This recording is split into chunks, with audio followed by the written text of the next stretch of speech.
Hello गोइंकन्स। तृतीय भाषा हिंदी की कक्षा में आपका आज का शीर्षक है एक छोटी सी लघु कहानी। कहानी का नाम है धोबी का गधा। इस कहानी को आप पढ़ेंगे और उसके बाद दिए गए प्रश्नों के उत्तर अपनी भाषा में लिखेंगे। किसी एक गांव में एक धोबी अपने गधे के साथ रहता था। वह रोज सुबह अपने गधे के साथ लोगों के घरों से गंदे कपड़े लाता और उन्हें धोकर वापस दे आता। यही उसका दिन भर का काम था और इसी से उसकी रोजी रोटी चलती थी। गधा कई सालों से धोबी के साथ काम कर रहा था और समय के साथ साथ अब वह बूढ़ा हो गया था। बढ़ती उम्र ने उसे कमज़ोर बना दिया था, जिस वजह से वह ज़्यादा कपड़ों का वज़न नहीं उठा पाता था। एक दोपहर अपने गधे के साथ कपड़े धोने धोबी घाट पर जा पहुंचा।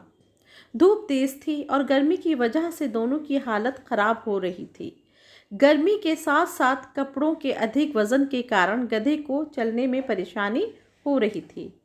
वो दोनों घाट की तरफ ही जा रहे थे कि अचानक गधे का पैर लड़खड़ाया और वह एक गड्ढे में जा गिरा। अपने गधे को गड्ढे में गिरा देख धोबी घबरा गया और उसे बाहर निकालने के लिए जतन करने लगा। बूढ़ा और कमज़ोर होने के बावजूद गधे ने गड्ढे से बाहर निकलने में अपनी सारी ताकत लगा दी, लेकिन गधा और धोबी दोनों नाकामयाब रहे। धोबी को इतनी मेहनत करते देख कुछ गांव वाले उसकी मदद के लिए पहुंच गए, लेकिन कोई भी उसे गड्ढे से बाहर निकाल नहीं पाया। तब गांव वालों ने धोबी से कहा कि गधा अब बूढ़ा हो गया है, इसलिए समझदारी इसी में है कि गड्ढे में मिट्टी डालकर उसे यहीं दफन कर दिया जाए। थोड़ा मना करने के बाद धोबी भी इस बात के लिए राज़ी हो गया। गांव वालों ने फावड़े की मदद से गड्ढे में मिट्टी डालना शुरू कर दिया और जैसे ही गधे को समझ आया कि उसके साथ क्या हो रहा है, तो वह बहुत दुखी हुआ और उसकी आंखों से आंसू निकलने लगे।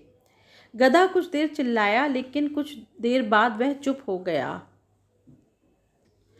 अचानक धोबी ने देखा कि गधा एक विचित्र हरकत कर रहा है। जैसे ही गांव वाले उस पर मिट्टी डालते, वह अपने शरीर से मिट्टी को नीचे गड्ढे में गिरा देता और उस मिट्टी के ऊपर चढ़ जाता।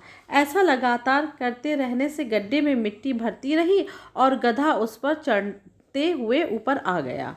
अपने गधे की इस चतुराई को देखकर धोबी की आंखों में खुशी के आंसू आ गए और उसने गधे को गले से लगा लिया। कहानी से सीख। बच्चों, कहानी से क्या सीख मिलती है? धोबी का गधा कहानी से हमें ये सीख मिलती है कि मुश्किल से मुश्किल परिस्थिति में भी आप अपनी बुद्धि का प्रयोग कर कठिनाइयों को पार कर सकते हैं, यानी कठिनाइयों का सामना कर सकते हैं।